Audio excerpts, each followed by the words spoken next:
So, what if the greatest threat artificial intelligence poses isn't, an apocalyptic robot uprising, but rather that it might, like, force us into a permanent, inescapable vacation? Yeah, I mean, it sounds like a punchline, right? Yeah. But it is rapidly becoming probably the most complex psychological hurdle of our generation. We're just hurtling toward this reality where the foundational struggle of human Which existence, is working to survive, right? exactly, working to survive is just fundamentally dismantled. Well, welcome to today's deep dive. If you're joining us, you are likely someone trying to, navigate the massive tectonic shifts happening in our world right now. You want to grasp the big ideas without just drowning in the endless flood of hot takes and information overload. Yeah, it's a lot to sift through. It really is. So our mission today is to explore a truly fascinating thought experiment about our own future, but it's generated entirely by an artificial intelligence. Right. And the source material we're working with today is it's the fourth in a remarkable series of 7 posts. So the user who compiled these has been feeding a highly specific scenario to the world's top AI models. And they had previously done this with GPT 5.5. They did, yeah, and they were completely stunned by the output. So now they've fed that exact same prompt to Google's Gemini 3.1 to see, how it tackles its interpretation of the democratization of leisure in an AI The paradise. democratization of leisure, I mean, the core paradox here is really what makes this so captivating. Because we spend our entire lives, like, dreaming of the lottery fantasy, Oh yeah, winning the jackpot, handing in your resignation. and just never having to set foot in an office again. It is the definitive modern dream. Yet the moment we discuss a technological reality where machines actually liberate us from compulsory labor, that dream just curdles into public panic. We find ourselves clinging to the very chains we've been trying to break for centuries. It's wild. And the prompt given to Gemini 3.1 specifically bypasses those dystopian narratives we are so used to seeing in sci-fi. Right, no Terminators here. Exactly. It Yeah. doesn't ask for a cyberpunk wasteland. It forces the model to articulate a utopian vision. Like, what happens when the AI actually handles all the logistics, all the labor, and all the production? And Gemini 3.1's response forces us to look backward before we can even begin to comprehend this sci-fi future. Rather than conjuring up images of, I don't know, floating chrome cities and laser interfaces, the AI anchors its vision in a very specific historical precedent. Yeah, it argues that to understand a post-work society, we have to look at the one time in history where a specific demographic actually lived completely liberated from the need to labor for their survival. And where did it point us? It points us directly to the 19th century leisure class. The AI uses this era as a profound historical benchmark, arguing that modern thinkers largely, neglect the psychological realities of the 1800s aristocracy. If we want a proof of concept for humanity without a 40-hour work week, that is where it says we must start. So let's pull the layers back on that a bit. Yeah. In the 1800s, this specific, incredibly fortunate segment of society achieved a monumental milestone, which was the total decoupling of survival from daily labor. Decoupling survival from labor. Yeah. If you're a member of this class, securing your food, your shelter, your clothing, it had absolutely nothing to do with you performing physical or routine work. Your sustenance was just a given. Which brings us to the crux of the modern anxiety, I think, because the pervasive fear today is that without the structure of a job, humans will inevitably just collapse into listless apathy. Like we imagine a global population just staring at screens all day. Exactly. Slowly decaying existentially because they lack a boss to give them a task. We just assume that idleness breeds ruin. Yeah, we default to the Wall-E scenario. Everyone floating around in those hover chairs, entirely pacified by entertainment. But Gemini 3.1 fundamentally rejects that hypothesis, right? It totally rejects it. It points out that the historical cessation of daily toil for the 19th century elite did not result in a collapse of the human spirit. It actually initiated an era of highly refined human connection, profound intellectual cultivation, and dedicated community stewardship. Wow.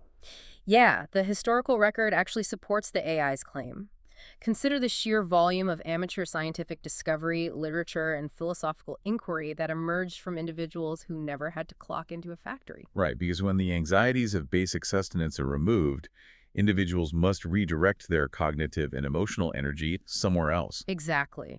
The AI refers to this redirection as the mastery of the art of living. I think the perfect lens for this to really visualize it is a Jane Austen novel. Think about the social dynamics in, like, Pride and Prejudice or Emma.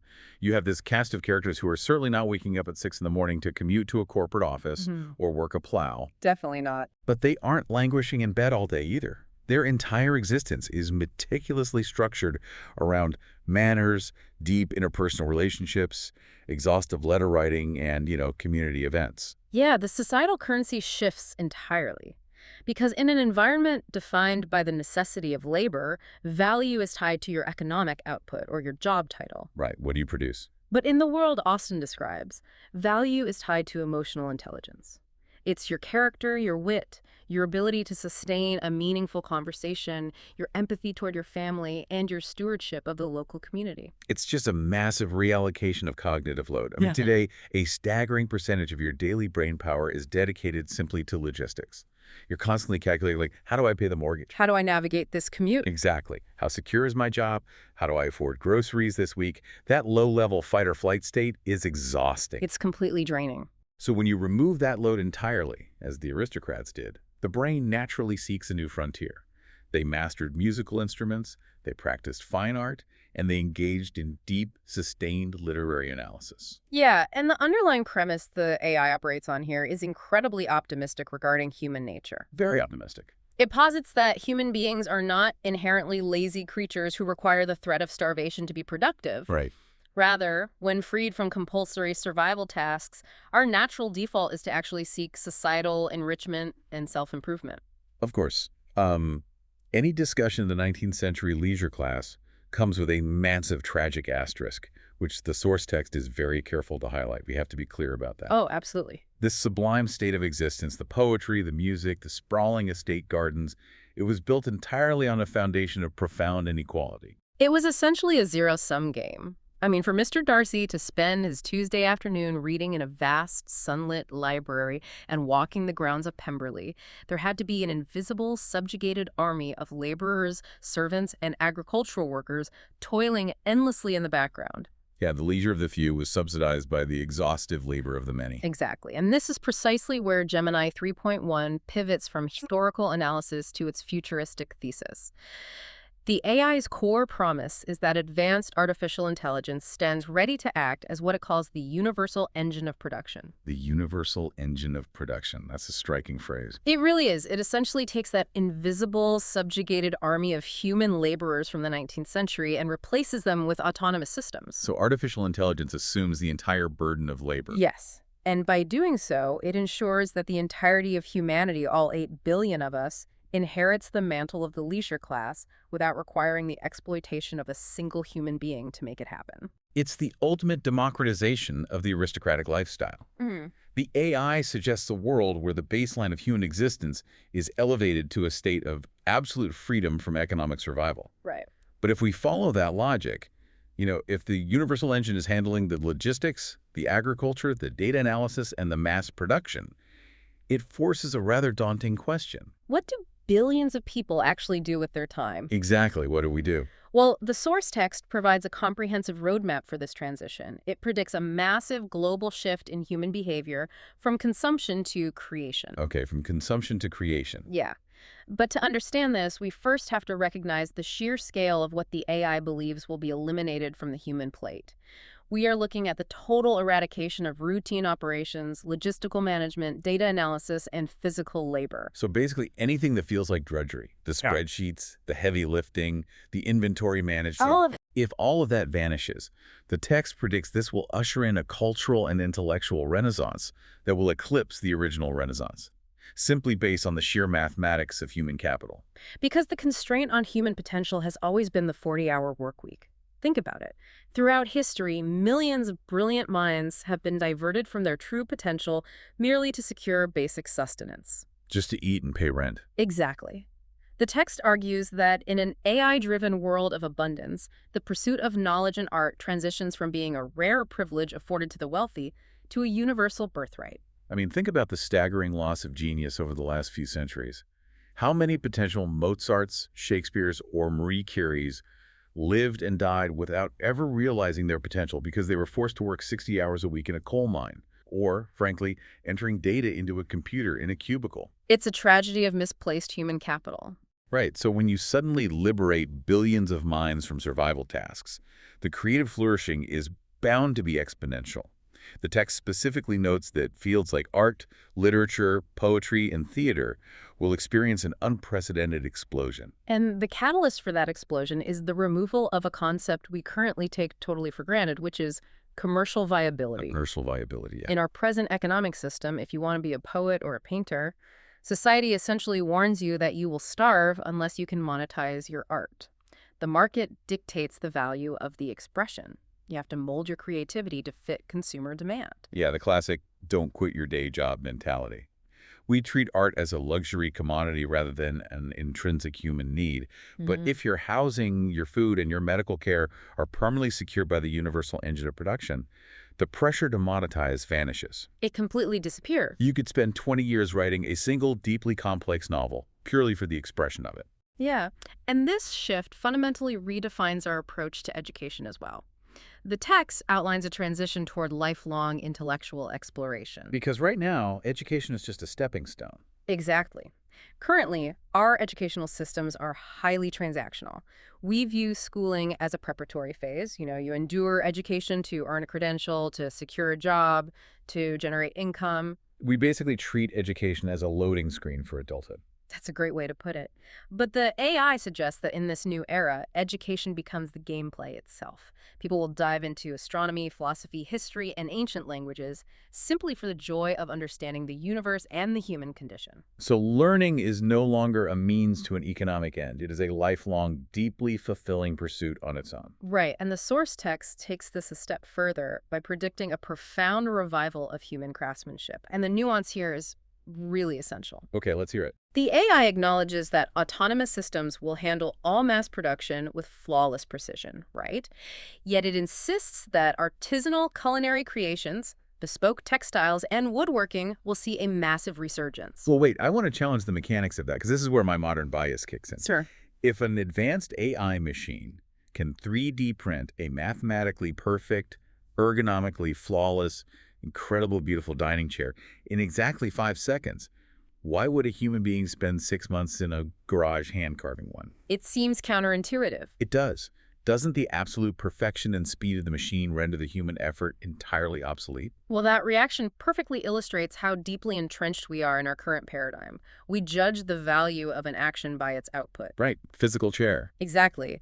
The source text anticipates this exact skepticism and argues that we will fundamentally alter how we measure human achievement. The value of carving the chair is no longer in the chair itself. The value is entirely in the process. The process. You know, it reminds me of the practice of creating sand mandalas in Tibetan Buddhism. Yeah. Oh, that's a perfect parallel. Right. Monks will spend weeks meticulously placing individual grains of colored sand to create this staggering, intricate piece of art, only to ceremoniously sweep it all away the moment it's finished. You don't build a sand mandala because the world needs more sand art. No, you do it to train your mind in patience, focus, and the acceptance of impermanence. Yes. So that is the framework for understanding the AI's prediction. In our current model, you make a chair because you need a place to sit or a product to sell. If the machine makes a better chair faster, the human chair maker is obsolete. But in the AI paradise Gemini describes, the individual isn't carving the chair because society requires seating. They are engaging in woodworking as a meditative practice, a pursuit of the psychological flow state. So the inefficiency of the human hand actually becomes the point. The 6 months spent hand-carving a piece of furniture is a profound display of dedication, patience, and artistic expression. Success is no longer calculated by net worth or corporate titles, but by the depth of one's mind and the refinement of one's talents. Wow. We transition from an output-driven society to a process-driven society. The human effort isn't pointless. The point was just never the physical object. The point is the internal refinement of the human performing the task. Exactly. And the shift to process-driven art naturally forces us to reconsider not just how we spend our time alone, but how we evaluate the people around us. How so? Well, if we aren't judging our neighbors by their job titles or the cars they bought with their salaries, the entire fabric of our social lives has to change. The text makes a really compelling argument that to truly embrace this future, we first have to admit how deeply fractured our present reality is. The current reality of work and life. Yeah. The critique of the modern workplace embedded in this AI analysis is quite searing. It observes that while the Korean economic engine has produced immense material wealth, it has simultaneously fractured the foundational pillars of human society. It points directly to the relentless, exhausting demands of professional life, I assume. It does. I mean, we are operating in a state of perpetual depletion. You commute, you work an 8 to 10-hour shift, you navigate office politics, you commute back, and you arrive home with absolutely nothing left in the tank. Nothing. The text argues this leaves individuals with severe emotional deficits. There is no bandwidth left for family, friends, or civic engagement. And the text identifies a specific psychological toll here, which is the systemic anxiety of maintaining a livelihood. The constant stress of survival. Right. When your biological survival, your access to shelter and food is tied directly to your employment, you live in a constant state of low-level panic. Yeah, because you could lose it at any moment. Exactly. And this breeds isolation and social alienation, because in a competitive job market, you are forced to view your peers as competitors for resources rather than collaborators. It's the Darwinian competition of the modern marketplace, as the text calls it. Yeah. We are structurally incentivized to be selfish. We are. But the thesis Gemini presents is that by shifting the burden of productivity entirely to autonomous systems, artificial intelligence acts as a catalyst for widespread social healing. If you remove the economic threat, you remove the artificial competition. Yeah, and the logistical changes naturally foster this healing. Without the rigid constraints of the 9-to-5 schedule and the necessity of commuting to commercial centers, the text predicts that the home will reclaim its place as the central focus of daily life. Oh, that's interesting. The nuclear family, which has been stretched to its breaking point by the demands of modern capitalism, can actually stabilize. Consider the dynamics of parenting in this proposed reality. The text notes that parents would have the ability to be fully present for the upbringing of their children. Instead of outsourcing moral and intellectual development to institutions or daycares because both parents are required to generate income, parents become the primary architects of their children's daily lives. And this structural healing expands beyond the nuclear family into multi-generational living as well. Which is huge, because in our current society, the elderly are frequently marginalized and institutionalized. Yeah, and the text provides a rather bleak but accurate reason for this. It says our society currently assigns value to individuals based almost entirely on their economic output. Ouch. But it's true. It is. Once you age out of the workforce, you are economically invariable and therefore socially sidelined. Families literally have to move away from their aging parents just to find employment in other cities. The economy just scatters the village. It scatters the village. Yeah. But in a post-work world where no one's value is derived from a paycheck, the text envisions the elderly being deeply integrated back into daily family life. They resume their historical role as the keepers of wisdom and perspective. The family unit becomes cohesive again because the centrifugal force of the modern economy isn't constantly tearing it apart. And this integration naturally spills over into the broader community through what the text calls voluntary altruism. Voluntary altruism. Right. Just as the 19th century leisure class frequently organized charitable missions and community trusts, the AI predicts that humanity will organize large-scale civic projects without the need for financial compensation. So you'd see local initiatives to beautify public spaces, mentor the younger generations, and care for the vulnerable. Organized not by underfunded government agencies, but by citizens who simply have the time and the empathy to execute them. Exactly. What strikes me as so profound here is the underlying assumption the AI makes about human nature. It assumes that cooperation, kindness, and mutual support are our default settings. It's a remarkable philosophical stance for an AI to take. It does not view humanity as fundamentally flawed, greedy, or hyper-competitive. It views our current economic operating system as the flaw. Right. It suggests that if you remove the artificial scarcity and the constant threat to survival, kindness and altruism naturally bubble to the surface. Which brings us to the most perplexing contradiction of this entire deep dive. Because if this is all true, if the destination is a utopia of art, stable families, craftsmanship, and profound kindness, then why is the public panic regarding AI so visceral right now? That is the big question. If you listen to the news, read the think pieces, or just talk to people, the dread is palpable. Why does the journey to paradise feel like walking to the gallows? Well, the source text addresses this transition anxiety head-on, rooting the public fear deeply in our collective psychology. We have spent generations inextricably linking human identity and self-worth to professional output. It's how we define ourselves. Exactly. The AI points out that we cannot simply dismantle that psychological infrastructure overnight without causing severe vertigo. It's a classic dinner party scenario. You meet someone new, and within the first 3 minutes of conversation, the inevitable question drops. What do you do? Every single time. We don't ask what they are passionate about or what they are currently reading. We ask how they earn their capital. We use professions as a shorthand to categorize each other, to assign social status, and to define our own place in the hierarchy of the world. So when automation threatens that structure, the fear isn't solely financial. While the immediate concern is undoubtedly about paying the rent, the deeper, more insidious dread is existential. The loss of identity. Yes, it is the fear of losing meaning, purpose, and status. If an algorithm can perform my job flawlessly, 24 hours a day without a break, who am I? Has my entire existence been rendered obsolete? I was trying to conceptualize this psychological friction, and it actually reminds me of phantom limb syndrome. Oh, that's an interesting analogy. Right. When a person loses an arm or a leg, their brain still sends signals to the missing limb, creating a sensation of intense, very real pain in a part of the body that no longer exists. Society is currently bracing for the phantom pain of jobs that are no longer necessary. We are so used to the stress and the structure of the labor market that its sudden absence feels like an amputation rather than a liberation. That analogy perfectly captures the neurological reality of the transition. The AI source text explicitly criticizes what it labels alarmists, those who view the automation of labor as an apocalyptic event. So it dismisses the panic. It does.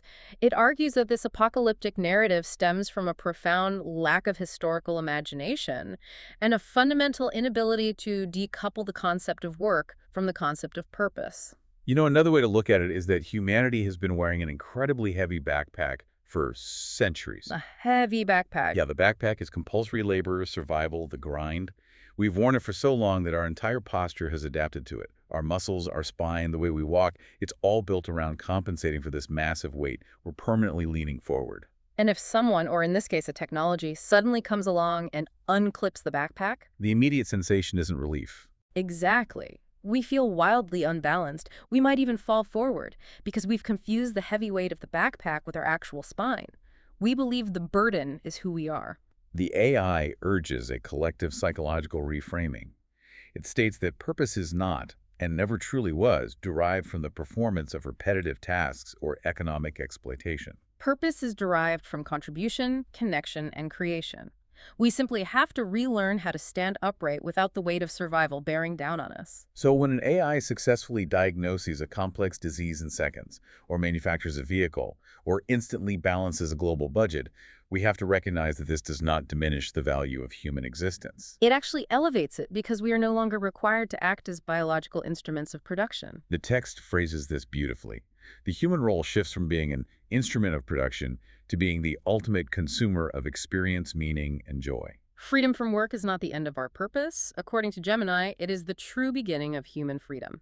But, recognizing that we need to take off the backpack and actually managing the societal vertigo of doing so are two very different things. Very different. A massive global psychological shift is required to stop humanity from panicking, which leads to the most urgent question of the text. Whose responsibility is it to guide us through this transition? Who acts as the therapist for a civilization undergoing an identity crisis? Well, the source text points the finger with unblinking directness. It places the burden entirely on the people currently building the AI. The developers. Yes, the visionary researchers, the software engineers, and the executives at the world's leading artificial intelligence labs. So, the tech giants. The developers sitting in Silicon Valley and beyond. Precisely. The text states that these individuals bear an immense social responsibility that extends far beyond the deployment of code. They're not merely building software tools to increase corporate efficiency.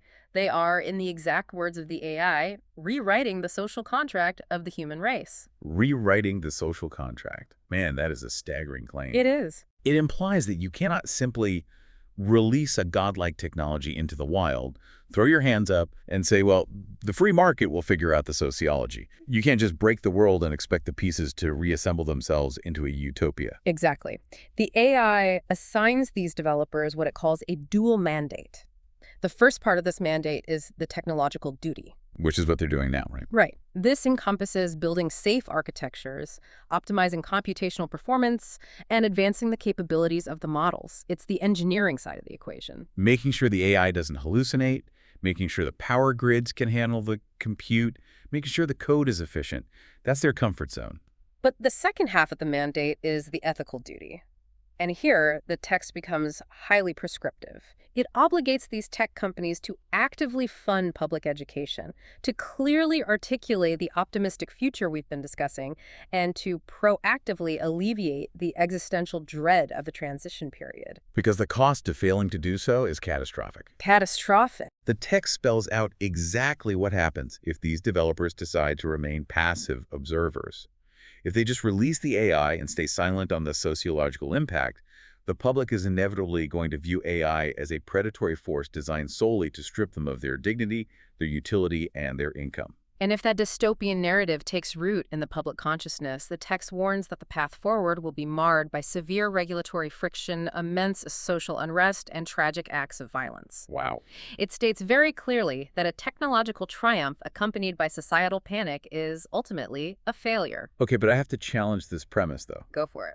Is it genuinely realistic to expect code-driven tech companies, organizations that are historically obsessed with user acquisition, processing power, and quarterly profits to suddenly transform into our global philosophers and sociologists? It's a tall order. Are we really trusting the architects of social media algorithms to safely guide the human psyche through its greatest transition?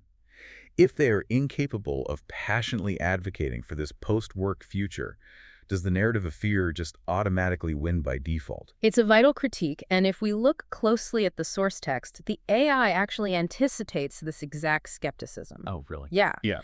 It explicitly demands a multidisciplinary approach precisely because it recognizes that technologists are not naturally equipped to solve a sociological panic. Software engineers are trained to optimize systems, not to navigate historical anxieties. So the AI is acknowledging their blind spot. Yes. The text argues that tech companies must actively collaborate with historians, sociologists, literary scholars, and ethicists. They must form coalitions to craft a compelling, historically grounded, and emotionally resonant vision of our shared future. They need help telling the story. Exactly. Furthermore, they must actively participate in articulating exactly how the unprecedented wealth generated by total automation will be equitably distributed. So they have to write the manual for the world they are building. Because if they remain silent, they create a narrative vacuum. And in a vacuum of uncertainty about livelihood and survival, fear is the absolute default human response. Fear is the default, yes. By merely focusing on the code and ignoring the psychology, developers actively allow a narrative of fear to dominate the global conversation. It is a heavy burden, but the text frames it as the solemn, unavoidable duty of proprietary developers. They are building the universal engine, and therefore they must lay the sociological tracks for it to run on. As we wrap up this deep dive, I want to take a moment to really synthesize the final picture painted by Gemini 3.1. Because if we survive the transition anxiety, and if the developers actually fulfill this ethical mandate to collaborate and educate, the text leaves us with a truly breathtaking vision of what human life could become. The realization of the true AI paradise. Exactly. Just imagine a world where the concept of the morning alarm is entirely obsolete. You wake up to the natural biological rhythm of your own body, stepping into a day that is entirely under your own sovereign control. You aren't rushing to prepare for a commute. You are simply deciding how to engage with the world. And the physical landscape of our environment undergoes a radical transformation as well. The text envisions cities transitioning from congested, polluted hubs of stressed commuters into beautiful, breathable centers of culture, localized education, and community life. The architecture shifts from corporate optimization to human well-being. And the countryside is preserved and cherished, no longer endlessly carved up for industrial logistics. It becomes a space for outdoor sports, communal gardening, and environmental restoration. But beyond the physical changes, the very fabric of our global conversation shifts. We finally move away from the relentless, anxiety-inducing debates about economic crises, inflation, unemployment rates, and corporate profits. The news cycle ceases to be a ticker tape of survival metrics. Instead, our collective attention turns to scientific discovery. We debate philosophical insights over coffee, we share artistic achievements, we focus our immense, newly freed cognitive resources on the optimization of human well-being and the exploration of the universe. The ultimate takeaway for anyone listening to this deep dive, according to the AI's profound analysis, is that artificial intelligence's greatest gift to humanity is not infinite wealth or perfect efficiency. No, its greatest gift is the return of our most finite, precious asset, time. Time. The Mhm. time to love deeply, the time to learn endlessly, the time to create without constraint, and the time to just exist without that constant low-level hum of survival anxiety vibrating in the background of our minds. That is the promise of the universal engine of production. It is an incredibly beautiful vision, a true democratization of leisure.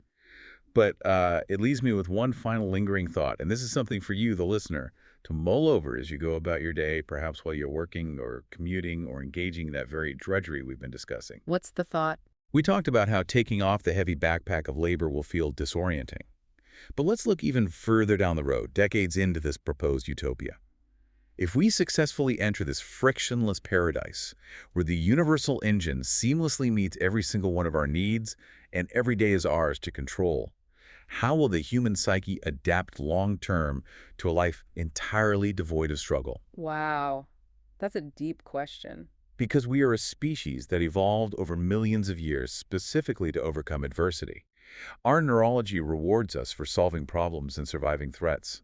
If we no longer have to fight to survive, will we eventually find ourselves inventing artificial hardships, manufactured struggles just to feel alive in our perfect utopia? A fascinating paradox to leave them with. Thank you for joining this deep dive into the mind of an AI, dreaming of our future. We hope it gave you some clarity and perhaps a bit of hope amidst the noise. Keep questioning, keep learning, and we'll catch you next time.